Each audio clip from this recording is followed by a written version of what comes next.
এই হচ্ছে আমাদের বিউটিফুল iQ15। আমার হাতে এটা এখন iQর লেটেস্ট ফ্ল্যাগশিপ iQ15। আজকে আমরা এই ভিডিওতে এটাকে আনবক্স করবো এবং দেখবো কি আছে ভেতরে। Let's go. প্রথমেই চলেন পলিটা খুলে ফেলি, এটাই সবচেয়ে এক্সাইটিং পার্ট। এই হচ্ছে প্রথমবার আমরা খুলবো iQ এর বক্সটা। দোয়া করেন যাতে ফোনটা পড়ে না যায় হাত থেকে। এই হচ্ছে আমাদের iQ, এটা কিন্তু লেজেন্ড এডিশন বলে, মানে সিলভার কালার যেটা। একটু প্রথমে ফোনটাকে খুলি ভালোভাবে।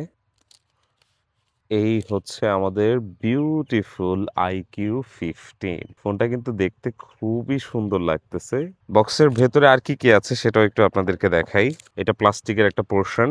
এরপরে আমরা পেয়ে যাচ্ছি iQর কভার, সাথে পেয়ে যাচ্ছি আমরা একটা ইউএসবি সি কেবল, আর হচ্ছে এখানে আমাদের সাথে চার্জার আছে একটা 100 ওয়াটের। Now it's time to start the phone for the first time.